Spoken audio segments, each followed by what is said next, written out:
main focus. So I've decided now I'm no longer the person that I was. I've changed from the Billie Eilish fan, and I'm now becoming the editorial, very glamorous, champagne on a night out kind of guy. If you can't tell, that was a joke. And this week's episode of Jessestential Crisis is talking about Rebrand. Once again, I've cut my hair, changed my appearance and how I hold myself, and I've now rebranded into something else. And I thought today would be a good time to sit and talk about why I have probably changed my identity and my personality about 1,000 times this year alone. And I think that just comes down to when you're not happy with the external, you change the physical because you think it's going to bring in this new era. In reality, sometimes you just need to change your environment. As a person, I'm growing, I'm evolving, and this time around it feels like I'm taking an actual approach to change instead of getting another tattoo or dyeing my hair or getting another piercing. Now, to start off the points, I'm going to talk about why I love a rebrand. I think I've been using rebranding myself a lot of the time now to kind of trick myself into thinking that I've got my shit together, when in reality I'm still figuring that out. I'll dye my hair and I'll be like, oh, this Jesse's going to respond to messages, going to answer all the emails that are sat on his inbox, when in reality it's not. I'm still going to be the same person, but there's something magical about changing your exterior that makes you feel like you've fixed what's going on inside. And you know what triggers it the most? It's mainly like when you go through something like a breakup, or you get rejected from a job that you've applied for, or even when the Sunday scaries kick in and you're thinking about you've got work the next day and it feels like your weekend has had nothing to pay off for. I work in hospitality. My weekends are my work day. But I know when I've got a few days off, I like to do a whole reset, whether it be shave my face, do my eyebrows, or recolour my hair. Just so that when I walk in, that delusion can kick in that I'm a new person, I'm a new bitch, and nobody can fuck with me. However, the issue is now, I've realised that I keep changing fonts, but the content is still nothing but chaos. So when I think of rebranding, I think we mainly do it a lot of the time, and it's down to survival.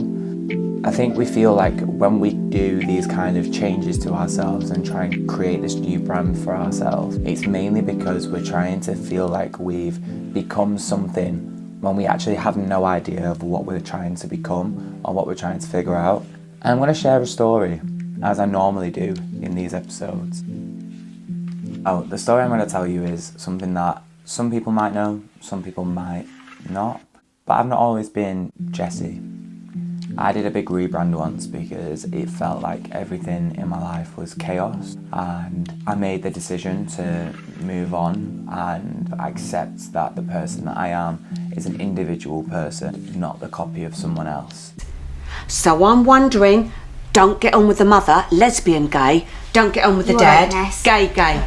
That rebrand was probably one of the heaviest things I had to do, because in a way, instead of like dyeing your hair and changing your clothing, I shed a layer that basically rebirthed this new human being, and I had to grieve the old person and the old ways that people would identify me by that name, and actually find comfort in the fact that there was something new going on. I guess that kind of comes back to the original point that I said.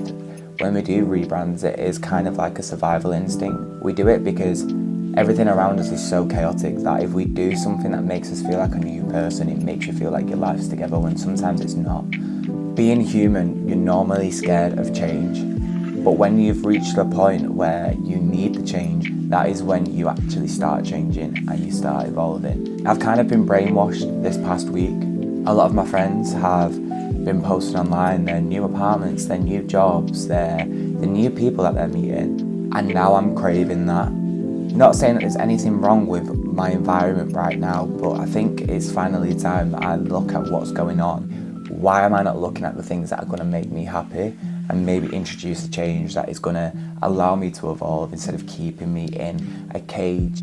Don't know why I got all poetic then, but you know, the Jesse rebrand was a big one and it was quite successful. I've started posting about like Jessestential crisis. I've started being a bit more open about things. I think my personality is a lot more friendlier now than what it used to be. But with that, not all rebrands are successful. Oh my God, what is that? Oh my God! What is that? Some of them I look back and I'm not the proudest now. Whether that's because I thought going a bit unhinged after a relationship would have been iconic to do, or whether it was the fact that I'd over-processed my hair, bleached it, coloured it, and watched it disintegrate in front of me. I did have some flop eras, but it was just a phase, and I figured it out, and I feel like I'm in a good, steady place where I'm happy with my appearance. But at the time, I feel like every single one of those different eras that I had, or different rebrands that I did, was something that felt right in that moment. Whether it was just me trying to be all teenager, rebellious kind of thing, or whether it was just me bored. But in that moment it felt right. So I don't regret it, and it's finally allowed me to be here where I am now. But God, some of them were rough. But here's the thing that I am starting to accept. Maybe the fact that I'm constantly trying to change myself or change the things around me is part of being human. Maybe actually constantly evolving and changing things is the kind of person that I am, instead of sitting still and just not being happy with certain things.